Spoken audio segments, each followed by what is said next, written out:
बहुत समय पहले की बात है, जब जीवन सरल और शांत था। एक छोटे से गांव में, जहां हर कोई एक दूसरे को जानता था, एक गरीब किसान रामलाल अपने परिवार के साथ रहता था। वह बहुत मेहनती था और अपने खेतों में दिन रात काम करता था, परंतु फिर भी उसकी आर्थिक स्थिति अच्छी नहीं थी। उसके पास बहुत कम साधन थे।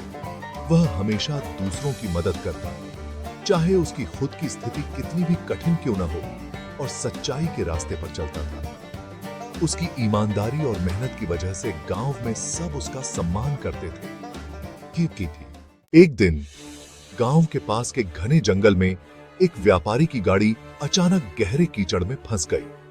व्यापारी ने बहुत कोशिश की। उसने गाड़ी को धक्का दिया, पहियों के नीचे पत्थर रखे,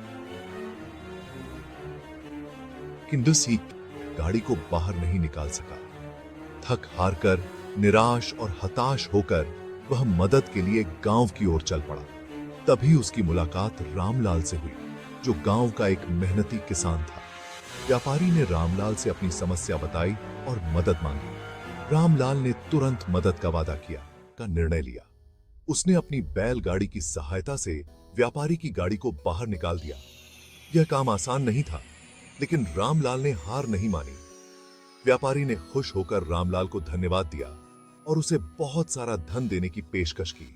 व्यापारी की आंखों में कृतज्ञता साफ झलक रही थी, लेकिन रामलाल ने उसे मना कर दिया और कहा, मैंने आपकी मदद अपनी खुशी के लिए की है, मैं इसका कोई बदला नहीं चाहता। रामलाल की निस्वार्थता ने सभी ग्रामीणों को प्रेरित किया और उसकी कहानी पूरे गांव में फैल गई। व्यापारी रामलाल के इस व्यवहार से बहुत प्रभावित हुआ और उसने कहा, तुम्हारी ईमानदारी और निस्वार्थ भाव को मैं कभी नहीं भूलूंगा।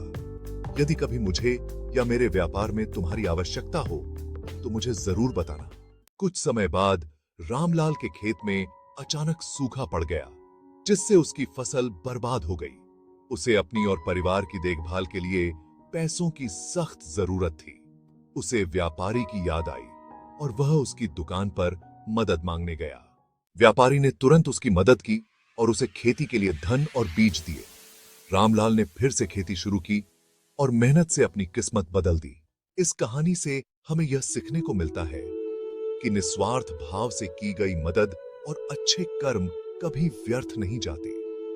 कर्म का फल हमें देर सबेर जरूर मिलता है।